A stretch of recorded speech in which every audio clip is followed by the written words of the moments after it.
Welcome to episode 80 of Oscar Sunday. I'm Austin Johnson. I'm Connor Eyzaguirre. And today we got another Best Picture Showdown for you guys. It's all about the 34th Academy Awards, which saw West Side Story pick up 10 wins on 11 nominations. Only 3 other films have won more at a single ceremony. Ben-Hur, 1959, Titanic, 1997, and The Lord of the Rings, Return of the King, 2003. Those movies all won 11, so that makes West Side Story the 4th most decorated Oscar-winning film in history.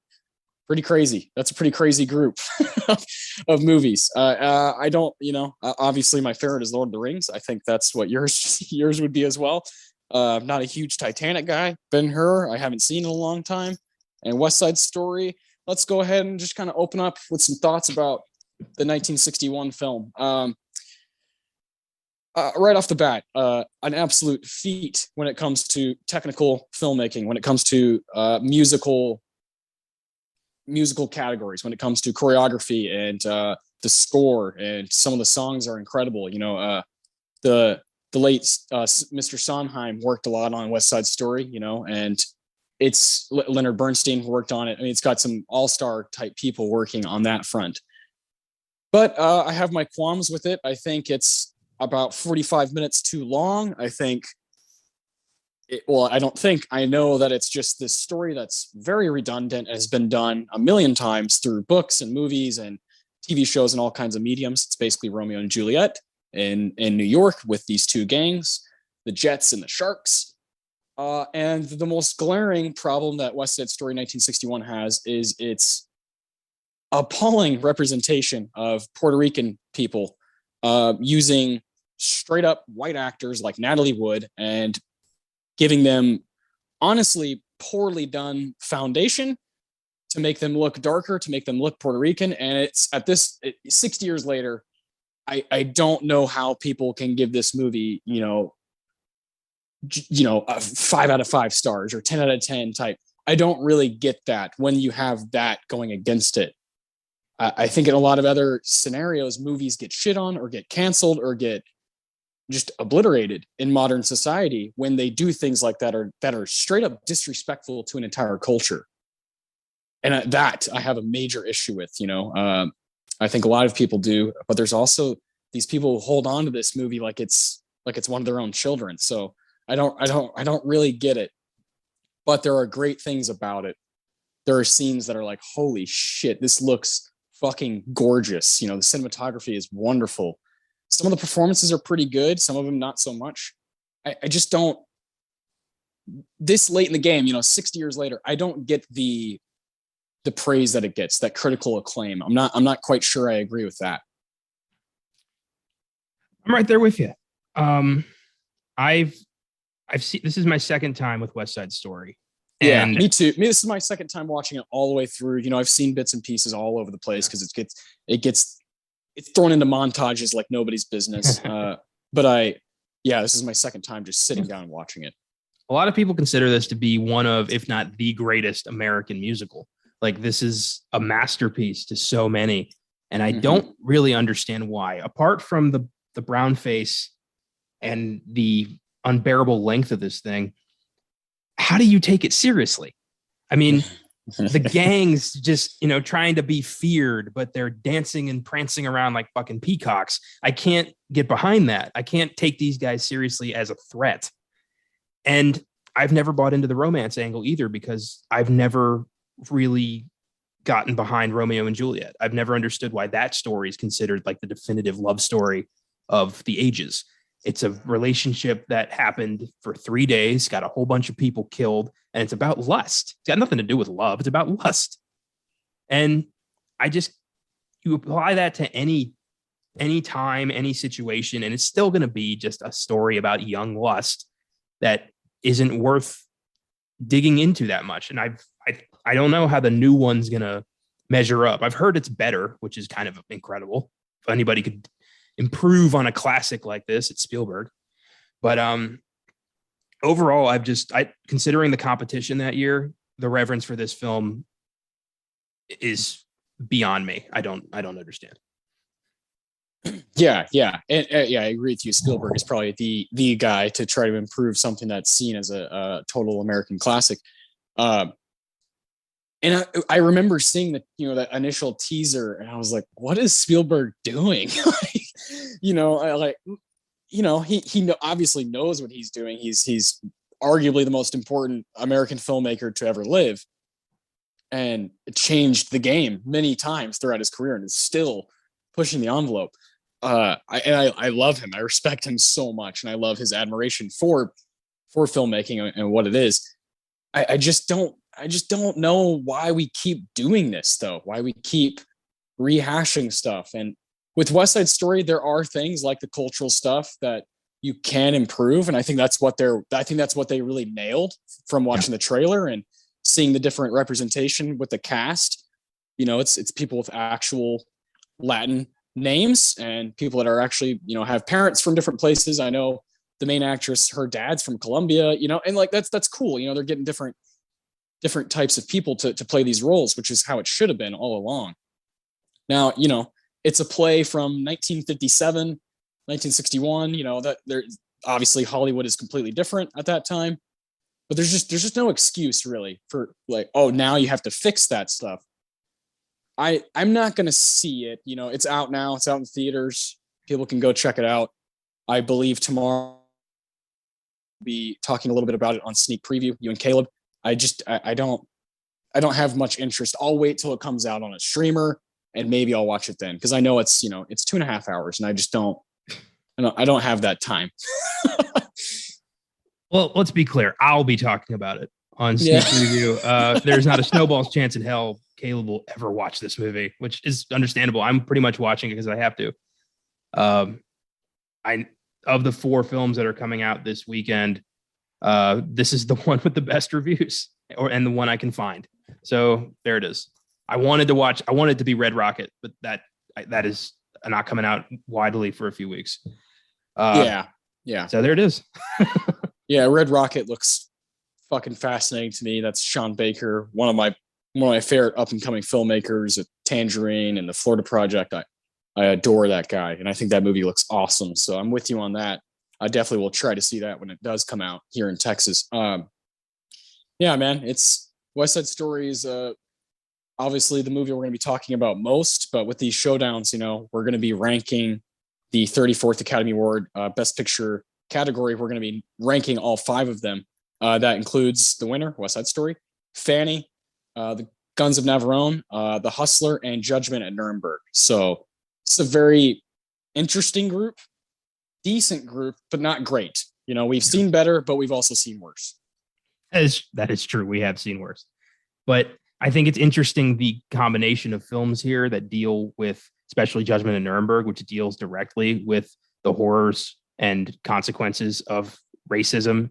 And then you've got West Side Story using brownface. It's like, pick a lane, guys. Yeah. Come on. Yeah. You can't have your hand in everything. Yeah. They're playing both sides, so they always come out on top. True. Yeah. They're like, we don't want to look, we don't want to take a stance. Yeah. And they've done that forever. The Academy is not shy of doing that. I do want to look at, before we get to that showdown, I want to look at 11 nominations is something else, right? That's a big deal. And Judgment at Nuremberg also was up for 11 and only won 2. We'll have some things to say about that. West Side Story winning 10, just one shy of being in that group that's at the very top. Like I mentioned earlier, Ben-Hur, Lord of the Rings, Return of the King, and Titanic. Just these are monstrous movies. And not only were they recognized by the Academy, multiple times, multiple wins, they're movies that all have life still. Ben-Hur being the oldest one, and then West Side Story, then Titanic, and Lord of the Rings, Return of the King. People love these movies. and I fascinating group, to look at. I love looking at those random statistics of the Academy and seeing what they see as greatness. And for me, the only one that's great is Return of the King. I adore that movie. I think it should have won fucking 15 of those bad boys. It's just a masterpiece and capped off one of the greatest trilogies of all time. So maybe the greatest. That's another episode. Check out episode 50. Or we talked about Lord of the Rings at great length, but I do want to get through these and just kind of shout them all out. I guess we can start with the one nomination that it didn't win. That'd be screenplay, adapted screenplay. So I'll let you take these away, man, and kind of read through these, and we can of course talk about the ones we've seen, and if we think that they got it wrong or right. Sounds good. Best adapted screenplay. We have Breakfast at Tiffany's, The Guns of Navarone, The Hustler, West Side Story, and the winner, Judgment at Nuremberg. So I'm glad it beat West Side Story for something, and this is a good one to beat it for. The story of Judgment at Nuremberg is really, what makes it so unforgettable. It was definitely a clean win there for me. Yeah, I don't think there's much competition. Have you seen Breakfast at Tiffany's? The one I haven't watched yet. I've been off put by that because I know it's gonna piss me off, so I haven't sat through that. It's good. It's got its issues. Has not aged very well in some scenarios, but it also has some great stuff in it. I do like it. I don't love it. I like it. I think The Hustler would probably be second place here. Yeah. Robert Rossen and Sidney Carroll. That's a nice screenplay. I do think The Hustler would benefit from being a little bit tighter and a little bit shorter. Yeah. And maybe a little bit less dialogue and more show. But I love that movie. We'll be talking about it more and more as we go. But yeah, this is easy to me. Judgment at Nuremberg is a borderline masterpiece, and maybe a masterpiece. It's 3 hours long, but you don't care because it's so worth your time. Every performance is pretty much a knockout.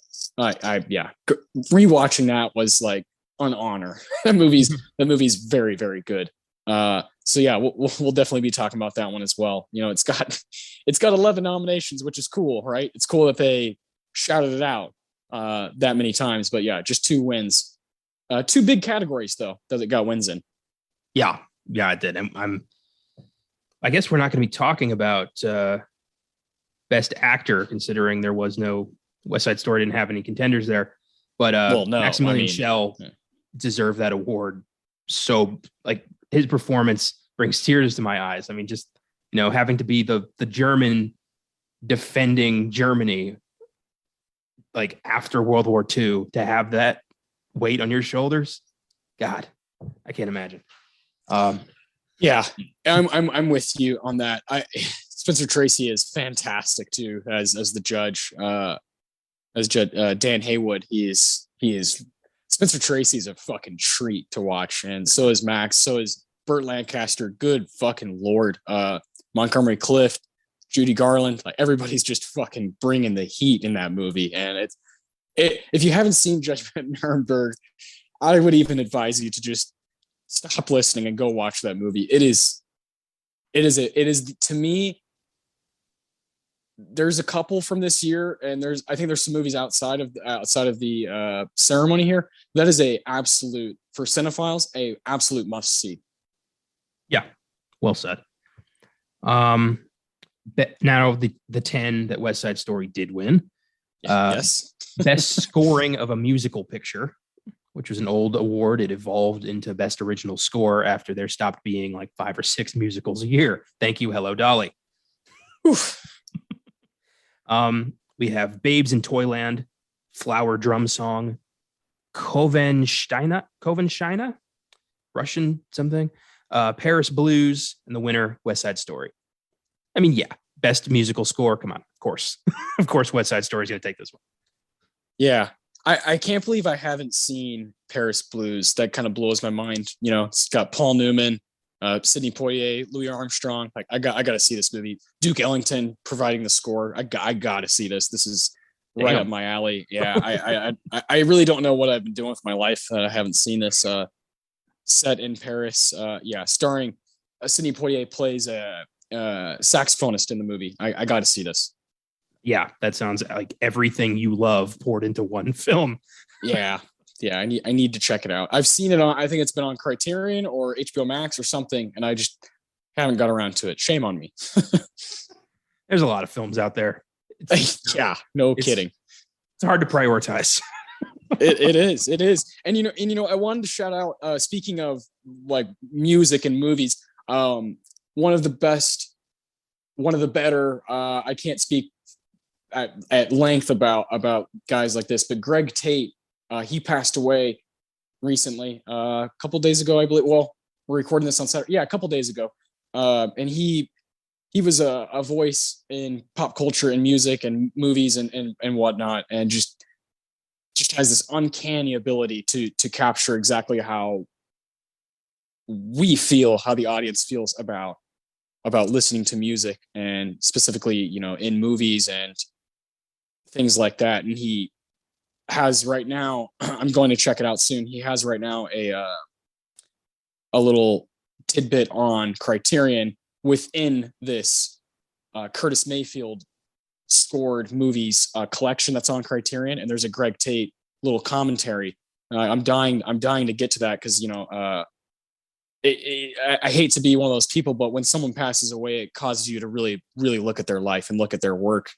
And he's one of those guys that I've always been kind of enamored by, and now I really want to dig in. And so something like Paris Blues, I feel like, is in that world, in that that vicinity. So I'm always interested in stuff like that.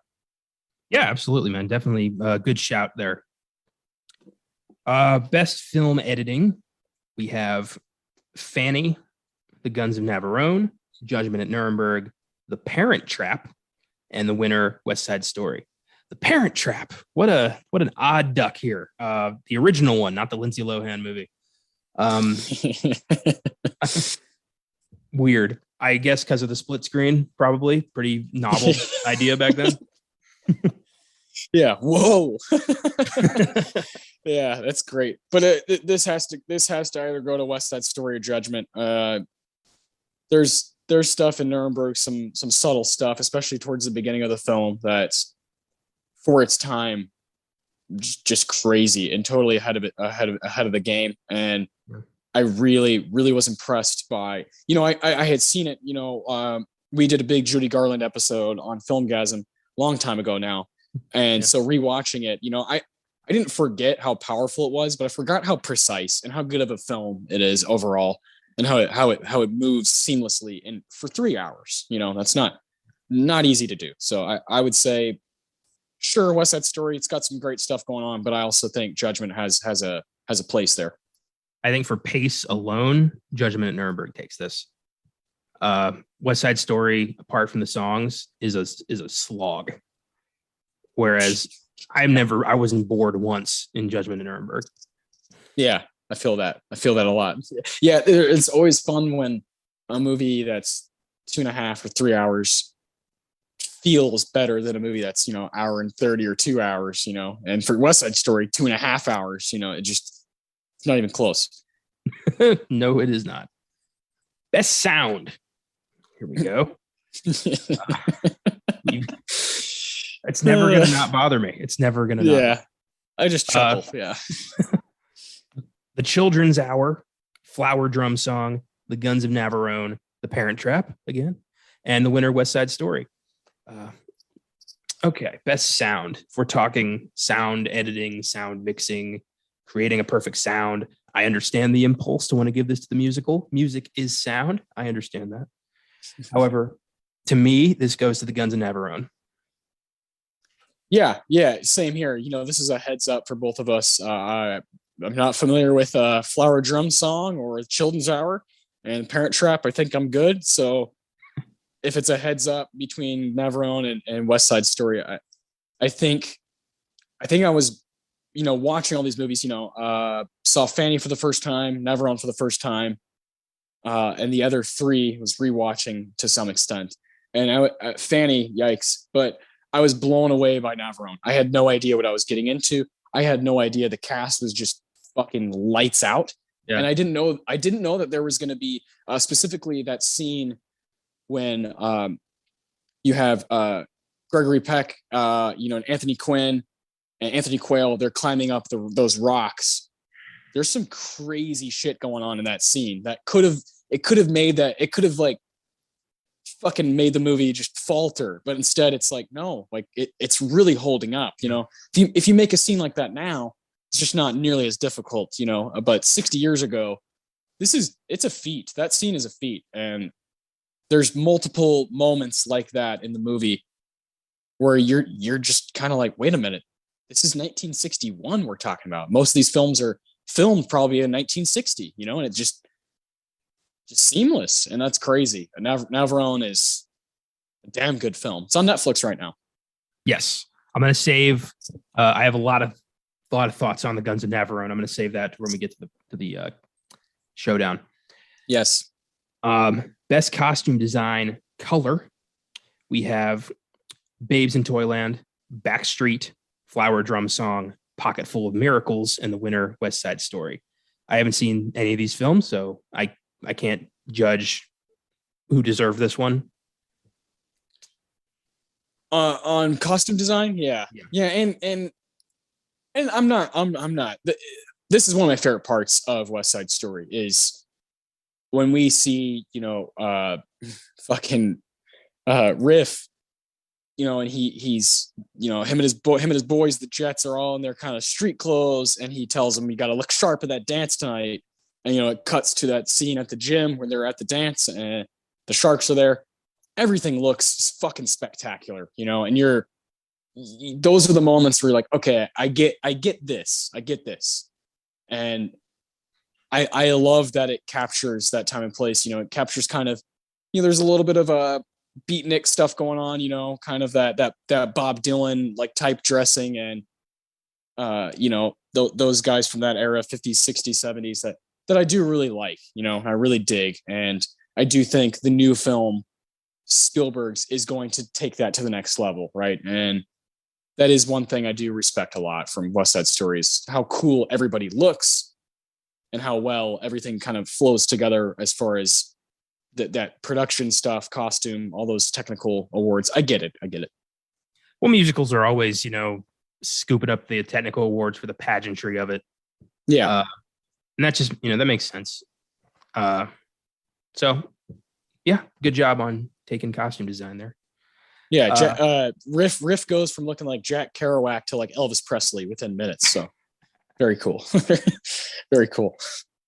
Best art direction color. We've got Breakfast at Tiffany's, El Cid, Flower Drum Song, Summer and Smoke, and of course the winner, West Side Story. Production design, yeah, of course, another thing musicals tend to really go for. In fact, I think that's kind of why I tend to just not always get on board with these ones, especially the 20th century epic musicals. I think it's because they sacrifice so much for the sake of pageantry. So much goes into the costume design and the art design and the music that little things like story and characters are kind of left to the wayside. Little things. Yeah. And me, musicals it's one of the last genres I'm going to turn to in my spare time when I'm watching movies for myself. There's very few. I love some, I love like Sweeney Todd and all that jazz are two movies I adore and I'll always shout out when it comes to musicals. But very rarely am I like, oh man, it's 2:00 on a Wednesday. Let's fucking put on a musical. That's just it's not what I do. It's not my bag. And West Side Story is about as theater and musical as it can get. So, yeah, makes sense, right? Yeah. I mean, I think it's fair to say that if Spielberg hadn't been remaking this, we probably wouldn't be talking about this today. No. Yeah. No, I love doing Best Picture Showdown specifically. I like doing them based around something. There's so many movies to choose from. Of course, I want to handpick movies that I love.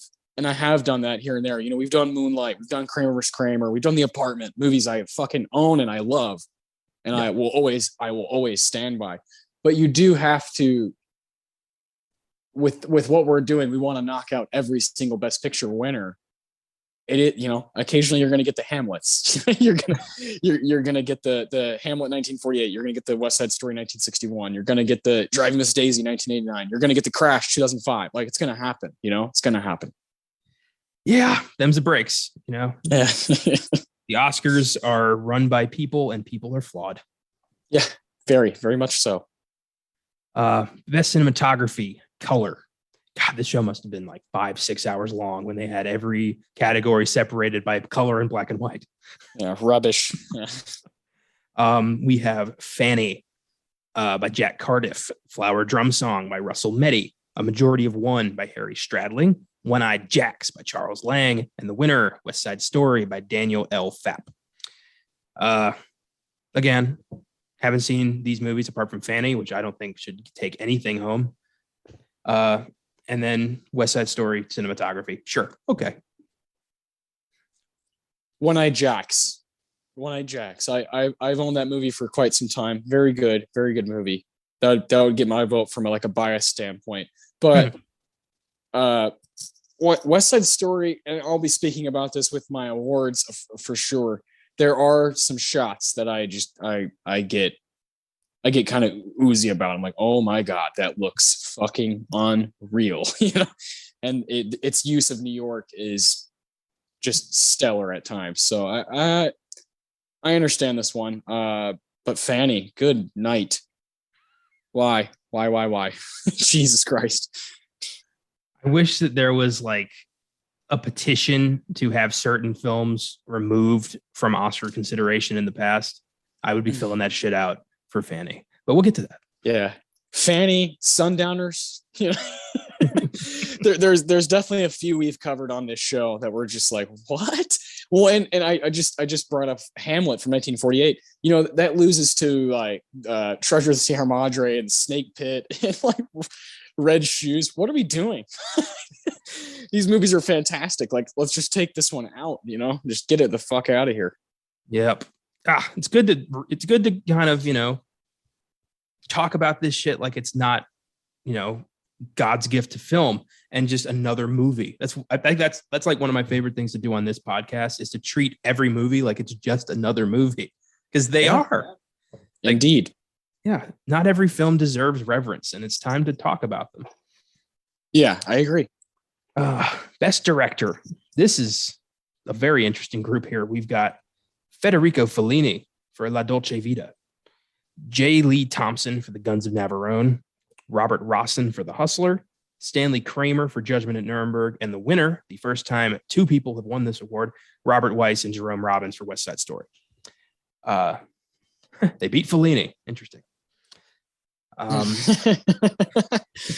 Yeah, but this is Stanley Kramer's. There's no way anybody should be taking that from him. Robert Rossen's the only one that I think has a say, and even then, it's not very close. 100%. Yeah, Stanley Kramer, who has over the course of this, I've started kind of quantifying my life in terms of, especially with movies, as pre and post Filmgazm. So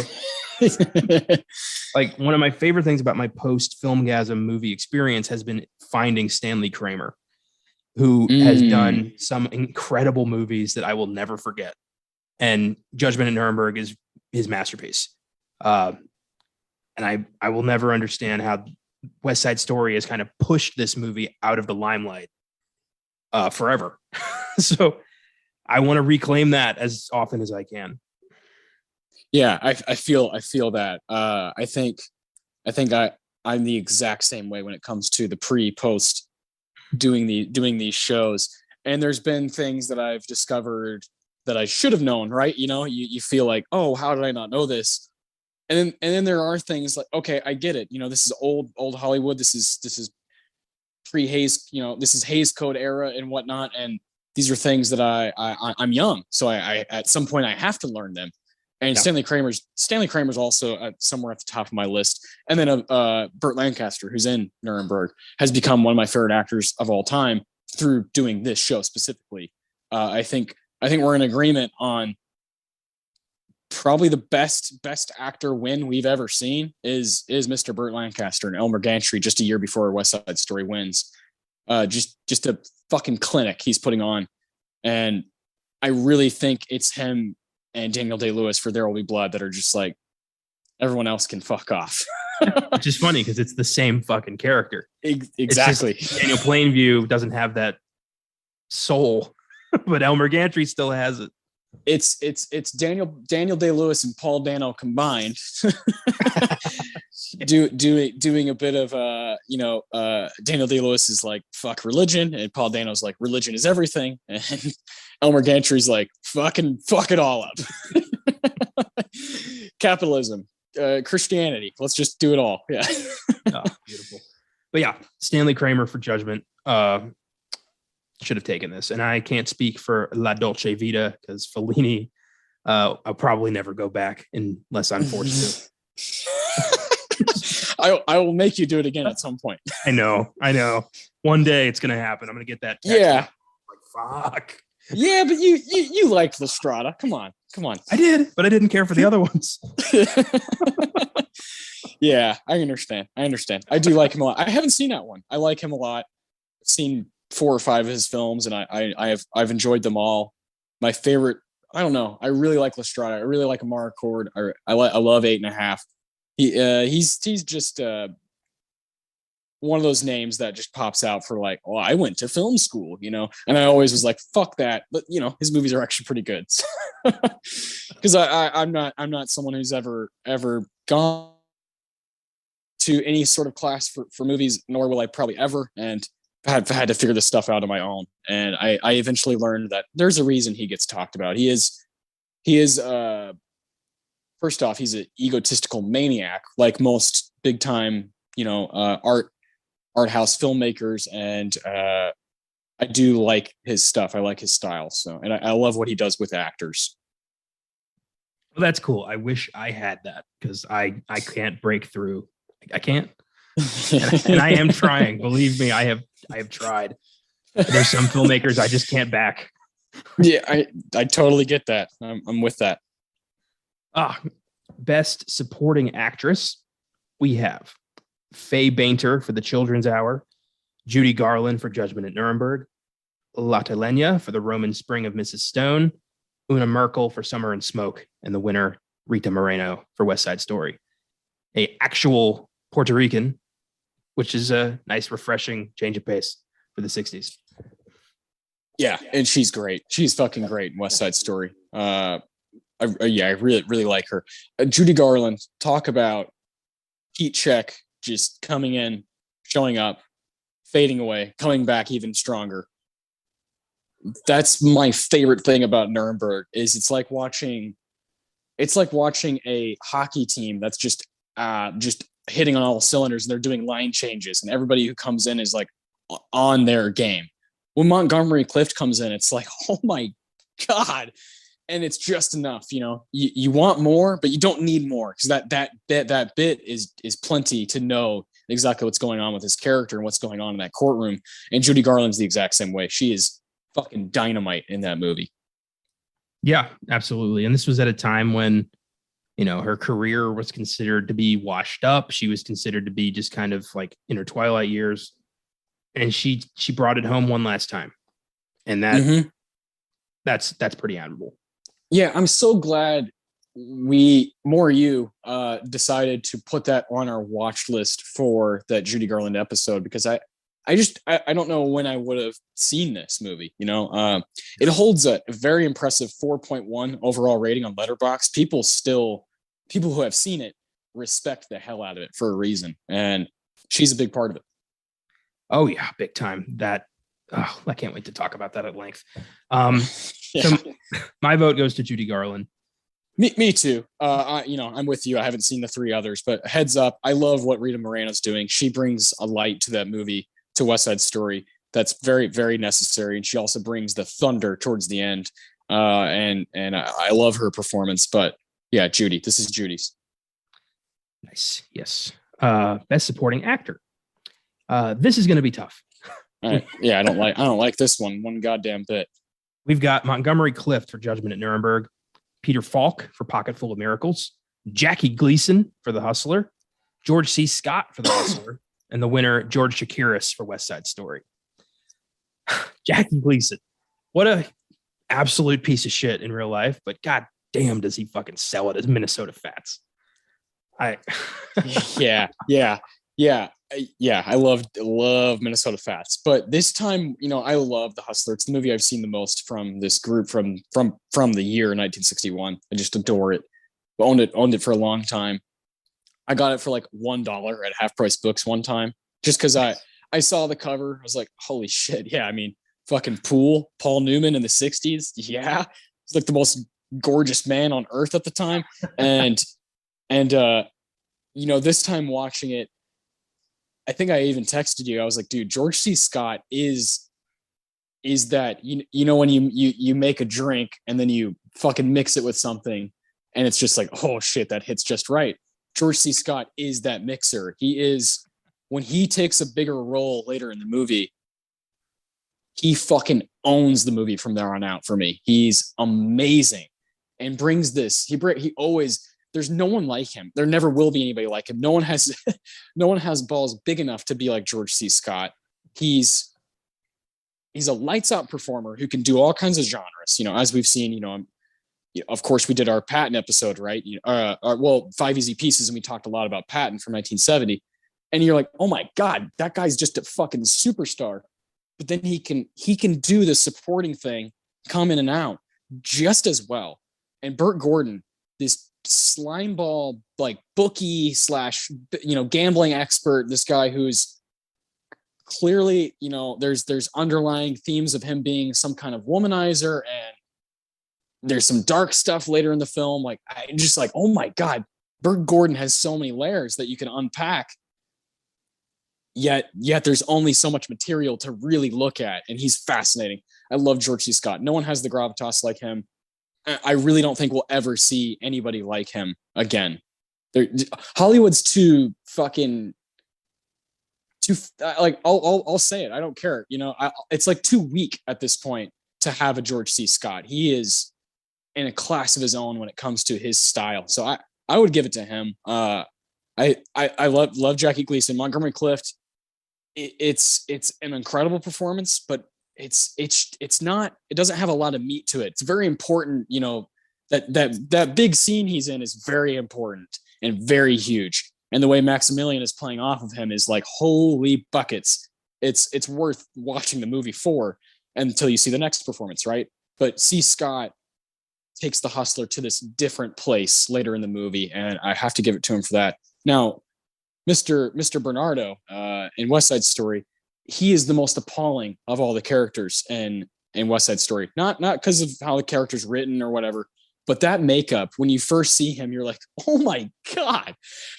Like, well, how did they think this would age 60 years later? Look at this guy. It looks like a joke, and his hair. He's the one that he's a great dancer. He can do all that stuff really well. And it's not really his fault, but good Lord, whoever was applying the foundation and applying the makeup to him on set should have been fired. It's so sad. I watched it with my fiance, Brianna. She had never seen it before. And she was like immediately put off. She was like, what is that?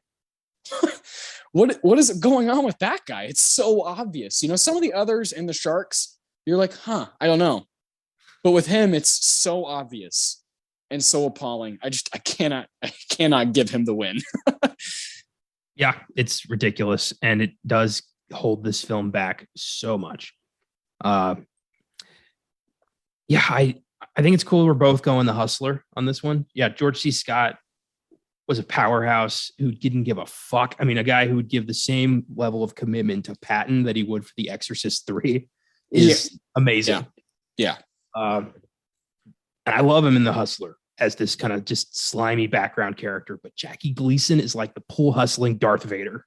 Like he is just, there's something so sinister and superior about his character. Like he knows he's the greatest pool player on earth. He doesn't need you to tell him.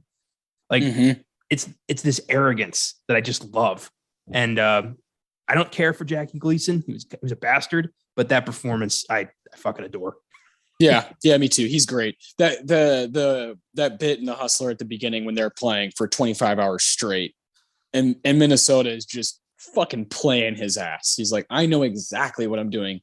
And I love when Burt Gordon's like, you're a fucking loser. to saying that to Paul Newman. Can you imagine? Oh, so good. That movie rocks. Yeah. Oh yeah. Big time.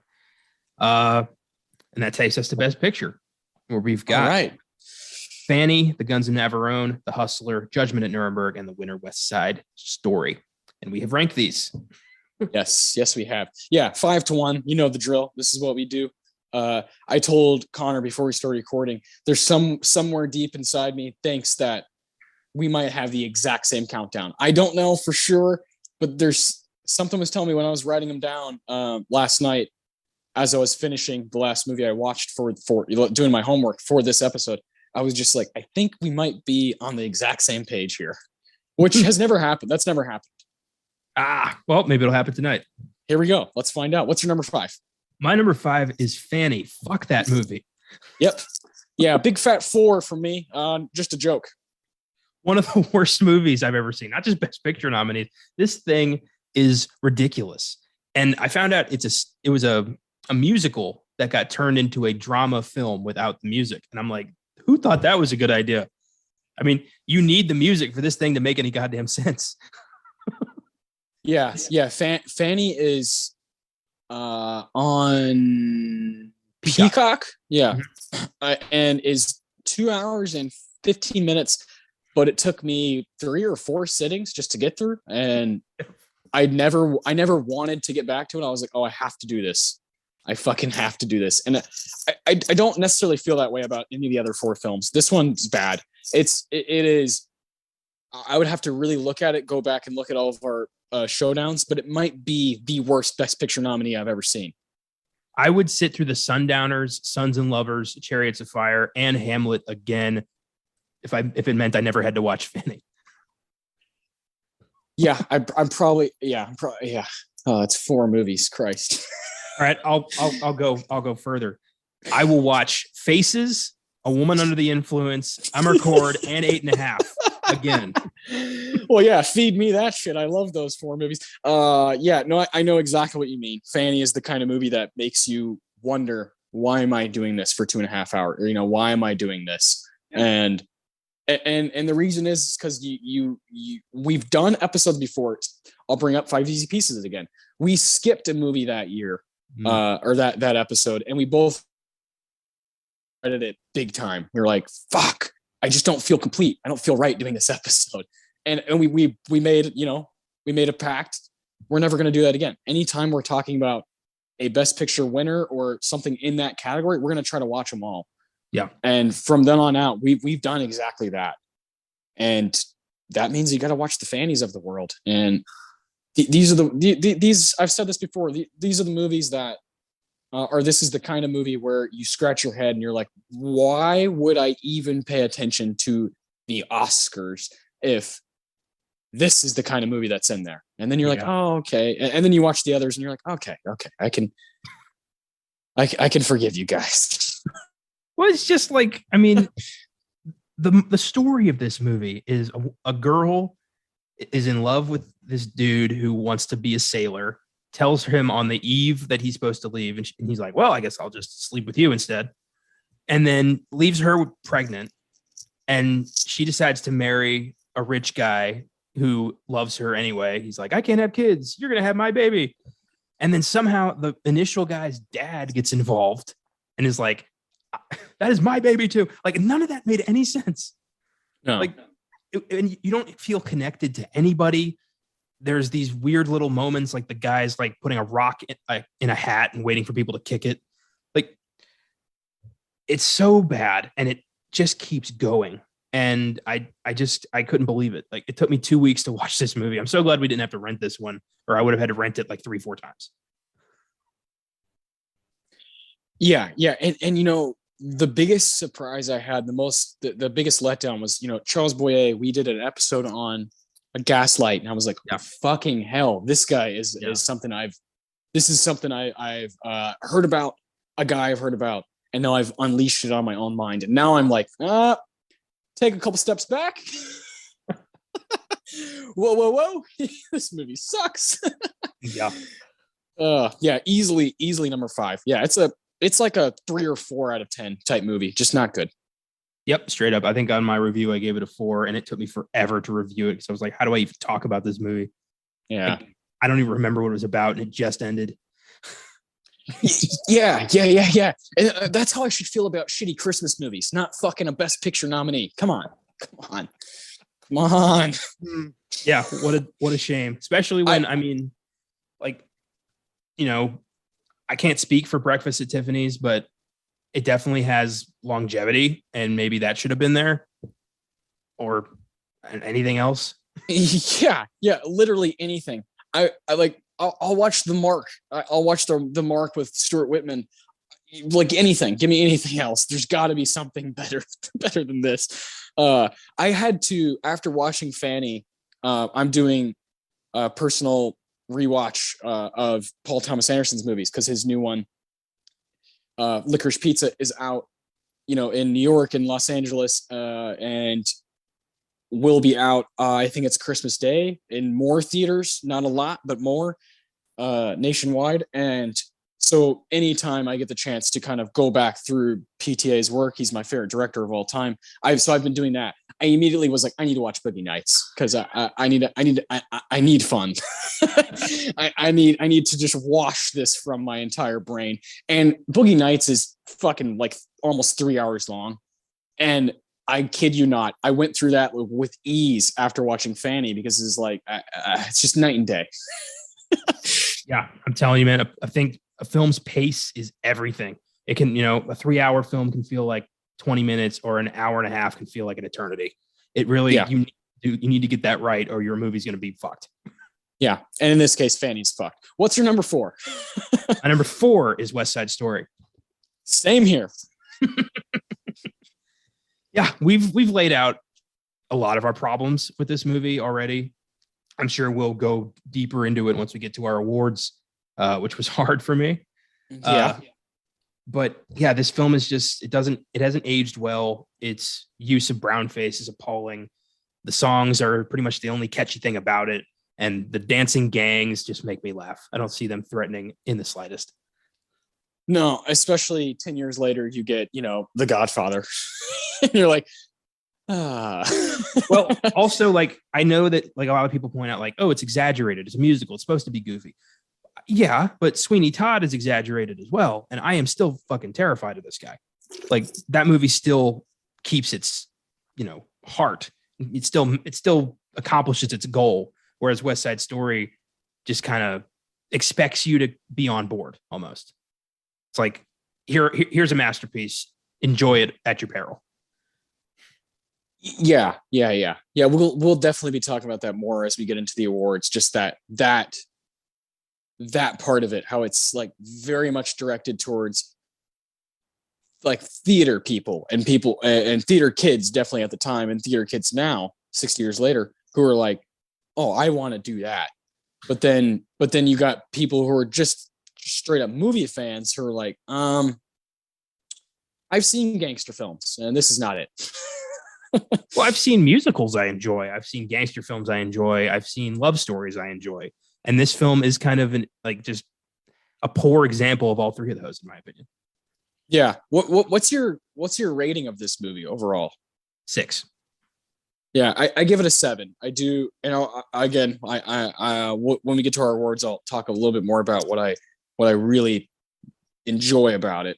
That has nothing really to do with those things. It's more from a cinematic standpoint, not a gangster musical or love story standpoint. So yeah, 7. Closer to a 6 than an 8, though. Yeah. It was a 7 until this viewing, and I'm like, I don't like this that much. I dropped it. I love that. That's fantastic. Okay, so you got Fanny at a 4, West Side Story at a 6. Not looking good. What's your number 3? My number 3 is the Guns of Navarone. Same. Let's go. I went into this one with low expectations, frankly. Yeah. But then I remembered, like, there was a subgenre of film that came about after World War II that we don't really see anymore. The war adventure films like Kelly's Heroes and The Great Escape and Guns of Navarone. Like, it's a badass genre that I just can't get enough of. Like, every war adventure I've seen, I've been like, this is awesome. And this movie is so cool with such a great cast and a great concept and a fantastic ending. Like, I was blown away. Yeah. And this is one of those movies that is 2.5 hours, but you're in for it, you know? And like you said, that finale, especially fucking my man, Anthony Quinn, who steals the show every time he's on the screen. I love his ending. His character's ending is so cool to me. And I'm with you. This is like watching fucking Avengers in war, you know? I mean, Gregory Peck, David Niven, Anthony Quinn, Stanley Baker, Anthony Quayle, like, this cast is fucking badass. And I would love to see more movies like this. I think, you know, and to give people who aren't as familiar with those names, maybe that would be like fucking Leo and Bradley Cooper and like massive people being in a war adventure movie all at the same time. That would be like, feed me. I love that shit. These guys weren't like, a lot of these guys weren't B movie actors. They were Academy Award winning like superstars. I mean, David Niven and Gregory Peck and Anthony Quinn were big stuff in the 60s. And this was just awesome. The scene where they figure out who the spy is, and it's the girl, and they straight up kill her. Like, there's no like recourse. It's like, this is war. War is hell. Like, we will lose this if she lives. And to have to make that decision. There's so many movies here that were so ahead of their time, and there's other movies that are holding it fucking back.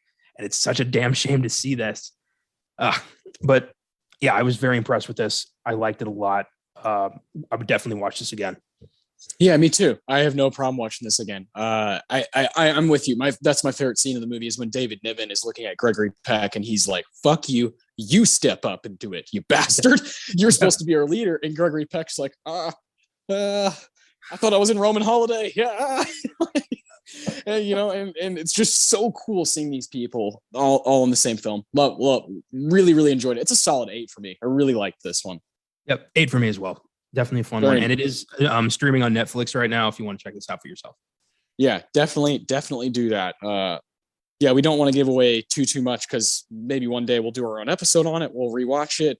And, you know, I hope people check it out. Like you said, Netflix is a powerhouse. I don't really know many people who don't have it. So go ahead and do that.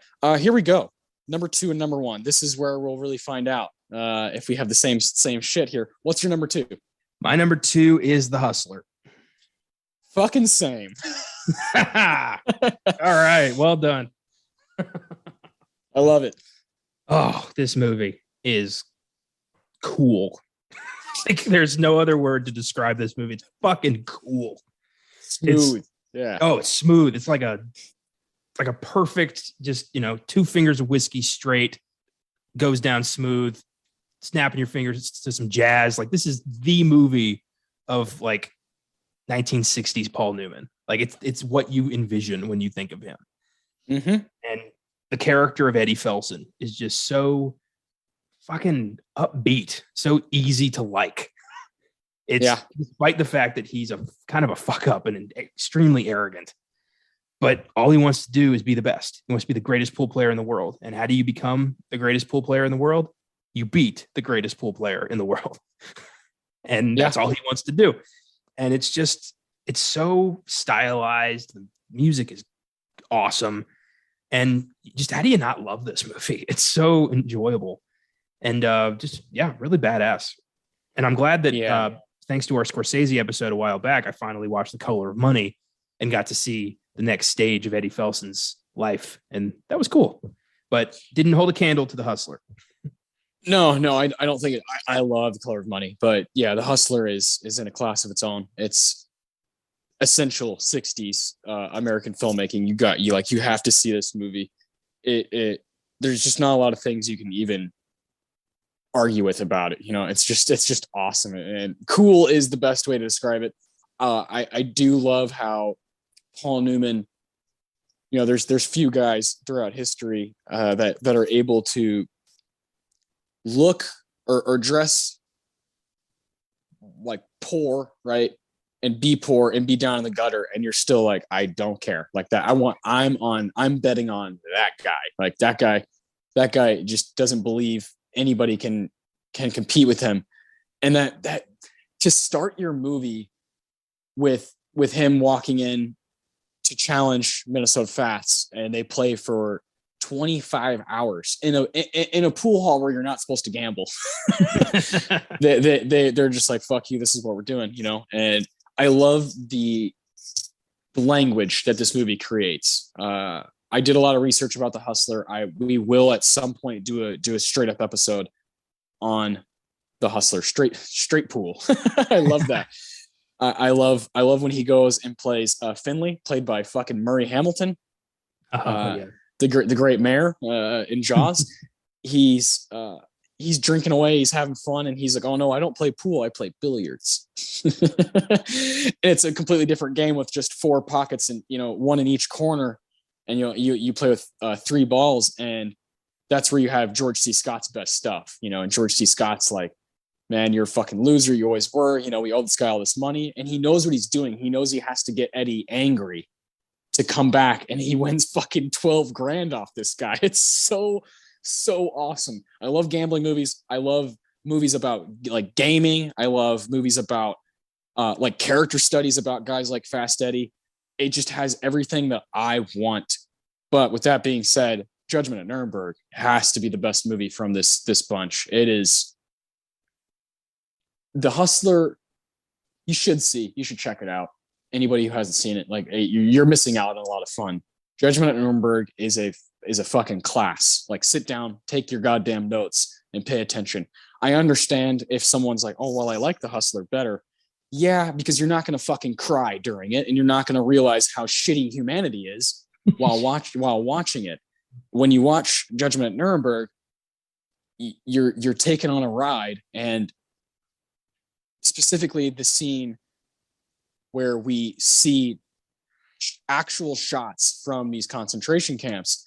And that's where you have the dialogue of, you know, 90,000 in Hungary, 100,000 in this area of Poland, 2 million in this area of Poland. You know, they just go through the line of all these people who have died in different countries around Europe, you know, 150,000 in Holland, another 20,000 in Germany. You're like, you can't handle it. Your brain starts to wear and tear, but it's so fucking necessary to see. When I was rewatching it, I was like, this is a Best Picture winner.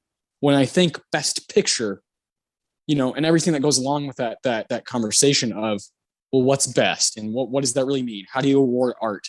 This is how you award art right here. Like, this movie is way more important than these other 4 movies. Way more important. It's not even close.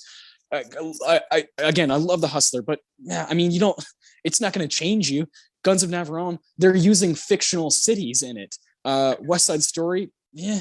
Fanny, yeah. Judgment at Nuremberg is like, sit down and please watch this movie. Please, please, please. I don't think it's available on a streaming service right now, but you own it, so you let me borrow it. And I was just like, holy fucking hell, Connor was right, you know? Because that first time I watched it, I think I was so appalled. And I was so like, I like quivered, you know? I was like, ugh. And then the second time I was ready for what I was getting into. And I could not deny it. This is number 1. This is the number 1 movie from this year. This is one of the only times I've ever given a film a 10 right out the gate. There was no other score that I would do. This thing changed me. I remember my experience like it was yesterday, just watching this thing and being like, this is an incredible courtroom drama. And then seeing footage of this concentration camps and having Maximilian Schell have to justify like the survival of Germany going forward, not Nazi Germany, but regular Germany. Like, you know, it reminds you that the first country Germany invaded was Germany. Like, you know, Hitler took power and turned that country into something ugly, and a legacy they'll never be able to fully get rid of. But films like this are important because you need to understand the global consequences, the aftermath, and the importance of finding a way to never let this happen again. It's crucial historically and socially, this movie. I'll never understand how somebody could watch this and then West Side Story and think, oh, the best picture award goes to the fucking Peacock Dancing musical. No, this Judgment at Nuremberg is unlike anything I've ever seen. And it's a straight up masterpiece. One of the greatest films of the 20th century, one of the greatest films I've ever seen. And I'll push this film forever. It's lights out. Yeah. Yeah. The cast, Spencer Tracy, Burt Lancaster, Richard Widmark, who comes out of the gates fucking blazing, guns up blazing. And you're like, oh, okay. All right. This isn't A Few Good Men. Okay. This is not your typical courtroom drama. Judy Garland, Maximilian Schell, Montgomery Clift, William Shatner, Warner Klimperer, who's amazing as Emil Hahn. Holy shit. Everyone is bonkers good. Also, I love Marlene Dietrich as Mrs. Berthold. She's fantastic. This is one of the better movies we've covered recently on this show. That's for sure. I really wish it would have won so it could be the film we're giving awards out to, but we will one day. We've hinted at it. It's going to happen at some point. When we've talked about these actors within this movie from other movies, we're always like, oh man, that movie's good. You know, like it's just one of those where we both are kind of like, oh fuck, like you have to buckle up for this kind of a film. I really wish it was on something. I really wish HBO Max or Prime or whatever would have it so people could check it out. It's lights out, like you said.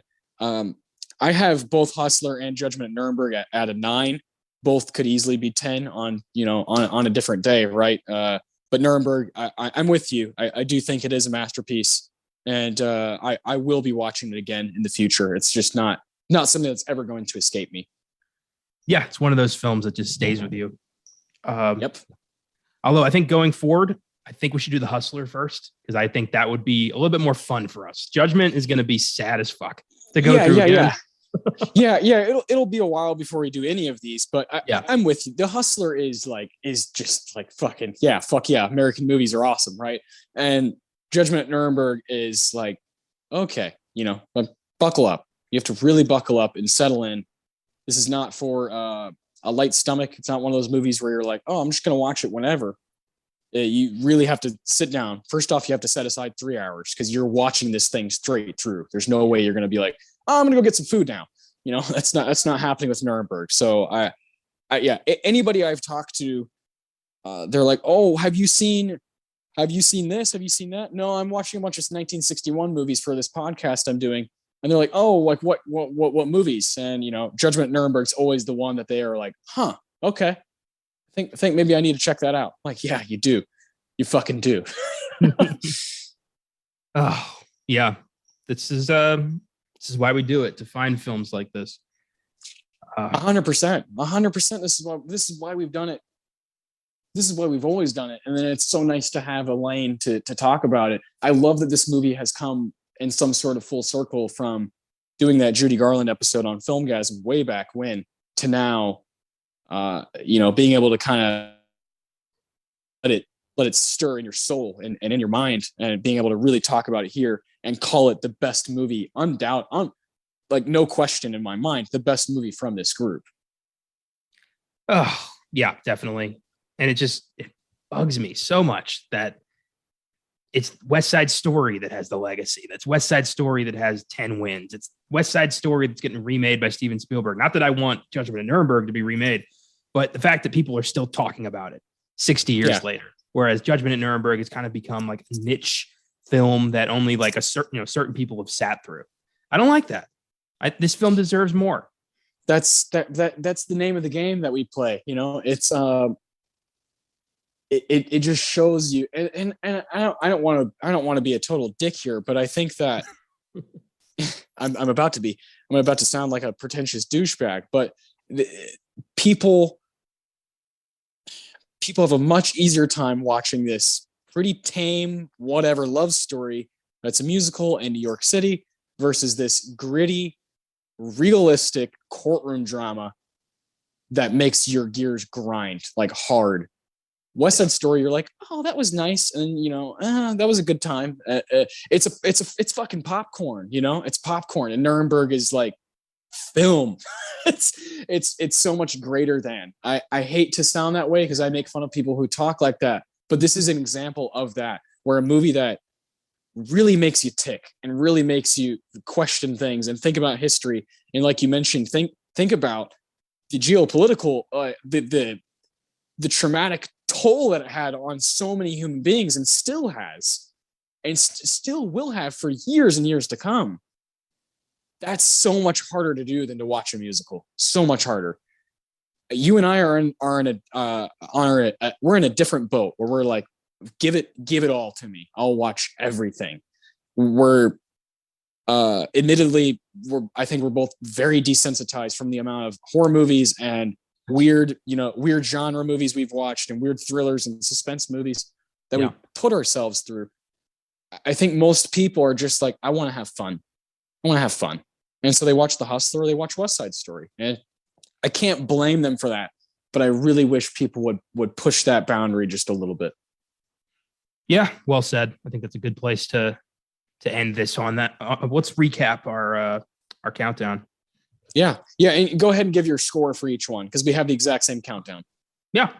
Number 5 was Fanny, which I gave a 4. Number 4 was West Side Story, which I gave a 6. Number 3 was the Guns of Navarone, which I gave an 8. Number 2 was The Hustler, which I gave an 8. Number 1 was Judgment at Nuremberg, which I gave a 10. Okay. So 4, 6, 8, 10. Yeah. Not exactly what you want from a best picture category. I know. I also have Fanny, also a 4 out of 10. Then I have West Side Story, a 7 out of 10. Then I have Guns of Navarone, 8 out of 10. The Hustler, a 9 out of 10, and Judgment at Nuremberg, a 9 out of 10. On any given day, could move up to a 10. I don't know. Very, very good movies up at the top between those two. We're going to give awards out to West Side Story. I know it sounds like we probably do have in our back pocket the awards that we would want to give out to Judgment at Nuremberg. I know I do, but we're, West Side Story is the big one, that we've spoken about plenty of times already throughout the episode. That Spielberg's remake is out now. You can go see it in theaters, and we do want to shine a light on some things that we do enjoy from this movie. So I'll let you take it away with your Tarantino award, the best quote or line from the movie. Then we can do Ennio Morricone award, best music moment. Then we can do our Philip Seymour Hoffman. Then we can do our Deacon. So take it away. All right. I do want to preface that pretty much all of my awards come from the first half of the movie, which I consider to be better, I think. Also, that's fair. Also, I'm not completely checked out at that point.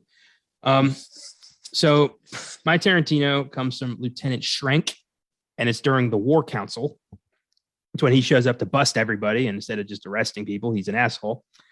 And he says, Bernardo looks like he's going to throw a punch or something. And he goes, yeah, sure, I know. It's a free country. I ain't got the right, but I got a badge. What do you got? Things are tough all over. Beat it. Oof. It was so relevant still to this day. I've got a badge. What do you got? And it's a shitty, bulletproof shield to hide behind that lets you be an asshole. And turns out that it has always been like that. And we've done fuck all to fix that. So got a little real for a moment there in West Side Story. Yeah, I chose something sort of similar. It's this is more towards the end. I'm with you. I think the first about 45 minutes are pretty good, pretty with it, and has a good pace, and then it just starts as it gets more into the love story. It just starts just falling for me. But at the beginning, you're like, okay, I kind of like this pace. But towards the end of the film, you have Doc, who owns that candy store where they all hang out. And that's where Tony works, right? He's given up his role in the Jets, and he's like, I want to work. I want to be a working man. And, right.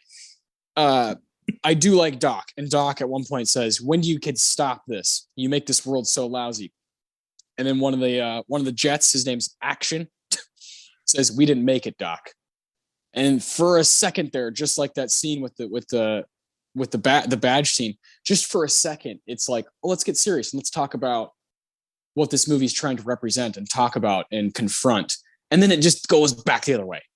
It does that over and over, where it's like, no, we don't want to get too serious, because then people will get disinterested and they just want to see the songs and the dance. I think you and I are in the boat of, no, there's some good stuff here. There's some interesting things you can do here. And maybe Spielberg's will go more in that route. Yeah. Maybe. There's a few lines from the movie where like, oh, okay, here we go. And then it just immediately goes back to Tony, like, just being a fucking dork, you know? And I don't like it for that. I don't respect it for that stuff within the screenplay, within the dialogue. Yeah, I'm with you, man. I've heard that the new one is, I mean, some people are calling it better. And I want to know what's better. Like, is there more substance? Are the songs like, I don't know. I think just the fact that he's got Puerto Ricans playing Puerto Ricans, that makes it better. But we'll see. Yeah. The Morricone is the one song in this movie that honestly I find myself randomly humming because it's catchy as fuck, and that is America. Okay. I'm a student teacher at my college, and I help facilitate a History 1320 modern American history class. And my teacher used this song as a way to introduce us to the 60s. And I thought that was really cool because this is a song about how hard it is to be an immigrant in America in the 20th century, and how, you know, sure, America looks great on the outside, but once you're there, they treat you like shit because you're different. And I like to, you know, seeing Rita Moreno's perspective on America, and then George Chakiris's perspective on America. Like, and they're both right for their own reasons. It's a catchy song. It's an insightful song. And I wish the movie had more of this.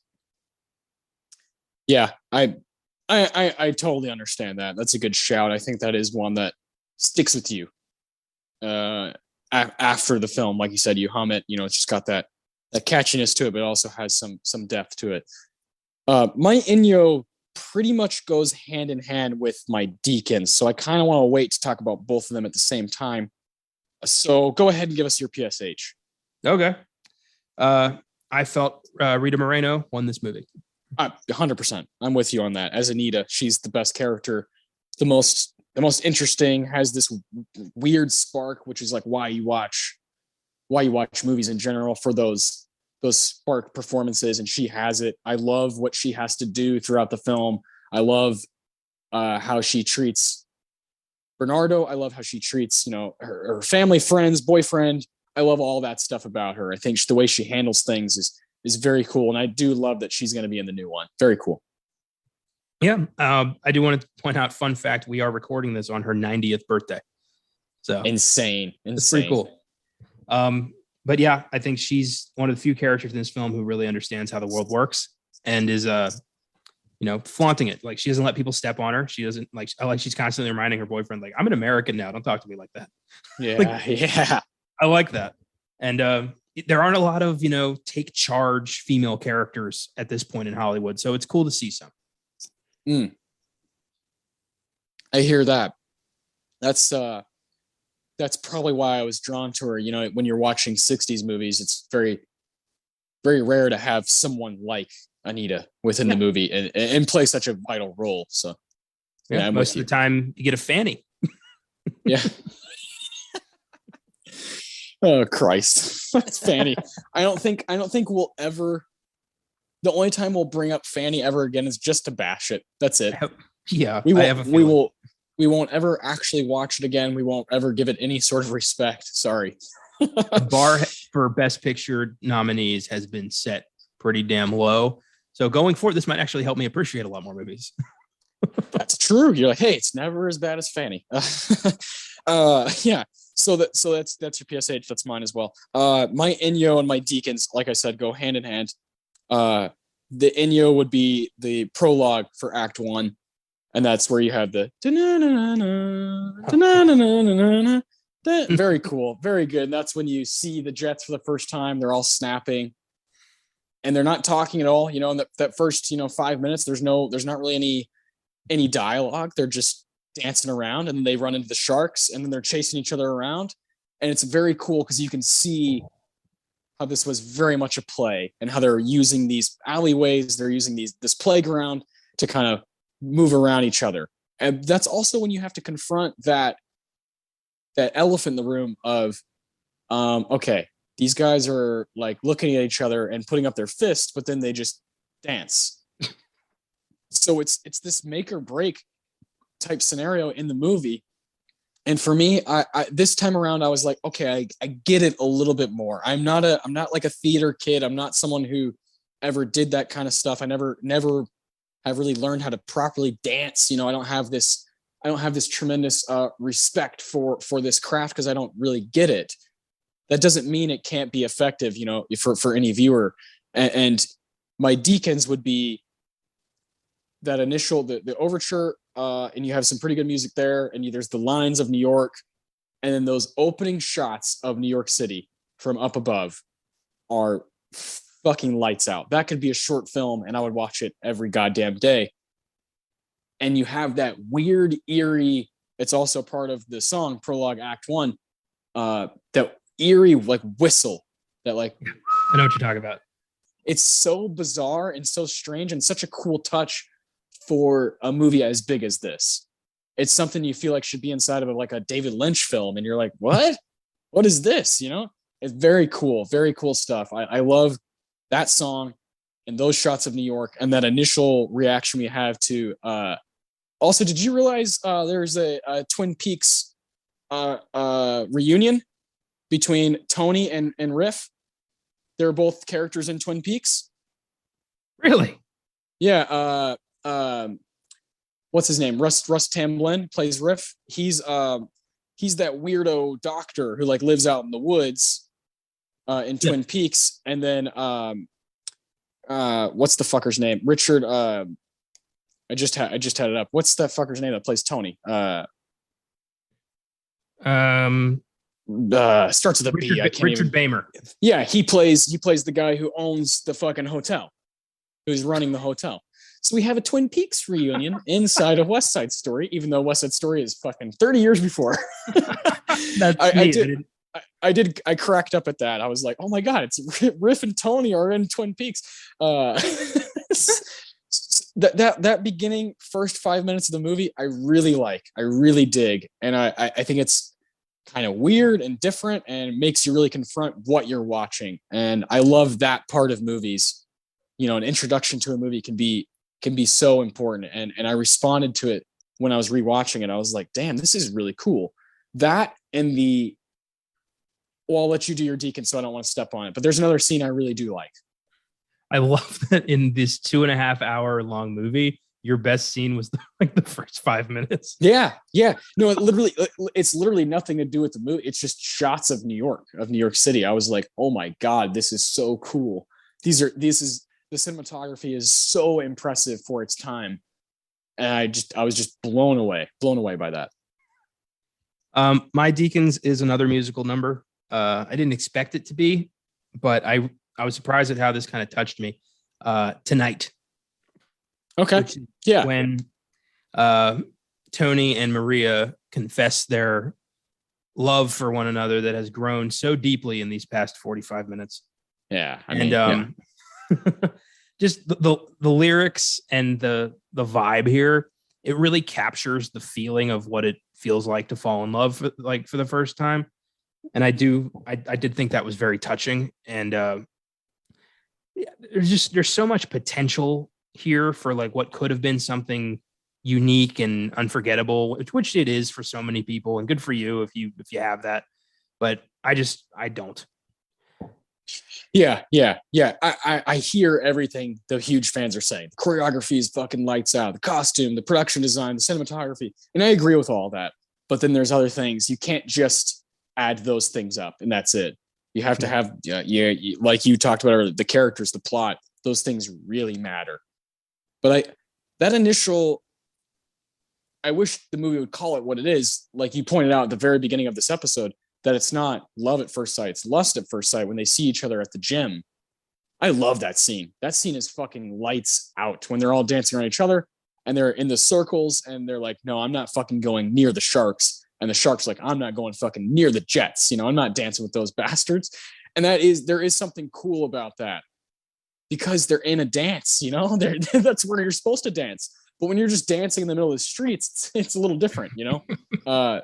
I do really like that scene. I like how everything gets blurred out except for Natalie Wood and Richard. How do you say it? Bamer? Yeah. Fucking Tony. I do like that scene a lot. I like how it is visually. The choreography is bonkers in that scene. So I have a lot of respect for that one. But yeah, I mean, you can kind of talk about it forever, you know, a movie like West Side Story, just the stature it has, the longevity that it's had, getting a remake by, again, maybe America's most important filmmaker of all time. Those things matter. Those things do add up to something really special. And I'm glad we got to kind of dive into why we have problems with it as fans of movies on this episode 80. Lots of fun. Yeah, absolutely. As I stated in my countdown, this is a 6 for me. It's hard to get over some of that stuff. And this is probably the last time I'm going to watch this. Yeah. I don't see any time in the next like 10 years that I would want to watch it. I don't know, unless someone's like, man, we have to watch West Side Story. I just don't see that happening. You know, I don't see that scenario coming about. Cool. Well, next week for sure is going to be a lot more better paced at the very least. Yes. A movie that we both really, really, really like. Tomorrow, of course, like you said, you and Caleb will be talking about some new releases on Sneak Preview on Filmgazm this Wednesday. Super exciting. We're going to be talking about Spider-Man from 2002 because after Sneak Preview, it's officially Spider-Man week. The new Spider-Man film is coming out, and one that's highly anticipated. And I think is going to be a straight up event at the theaters this next weekend. I think people are ready to see this film. I think, you know, we've had, you know, WandaVision and Loki, and we've had now Hawkeye, we've had Black Widow and Shang-Chi and Eternals. None of that even comes close to how I think people are going to respond to Spider-Man, the new Spider-Man in theaters on Thursday, coming out this Thursday. And so if you want to, you know, get tickets now, because I really do think this is going to be a straight up event. And so we're going to, doing Spider-Man 2002 on Filmgazm is a shout out to a movie that we love at Filmgazm, that we adore. Sam Raimi's Spider-Mans have their own place in cinematic history. We can't wait to talk about that one. And on Oscar Sunday next week, we're going to stay in the Spider-Man world, you know, and have fun with it. So we're going to do the animated film from 2018, Spider-Man Into the Spider-Verse, which won Best Animated Feature Film.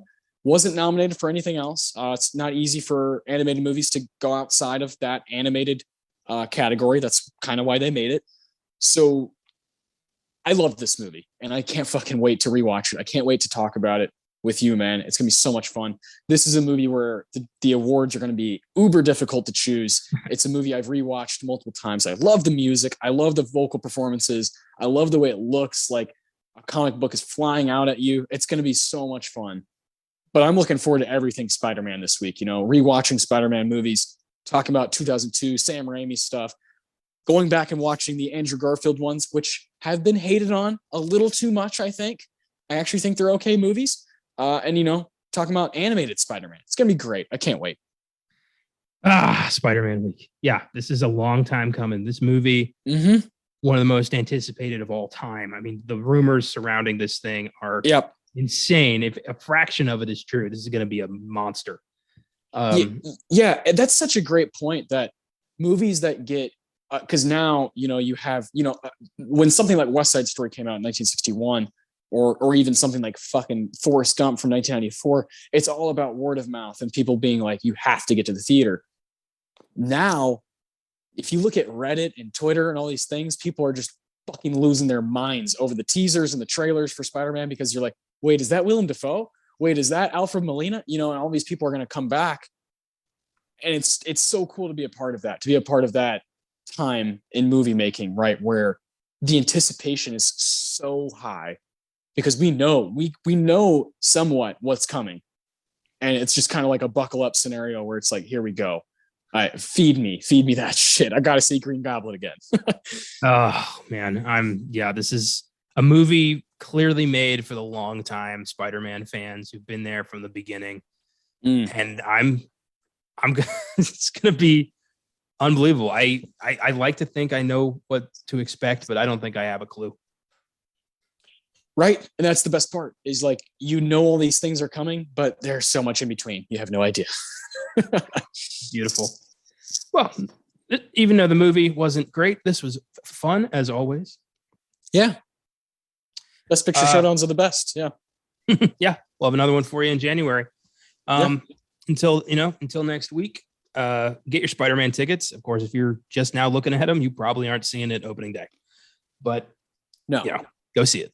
And we'll see you next week.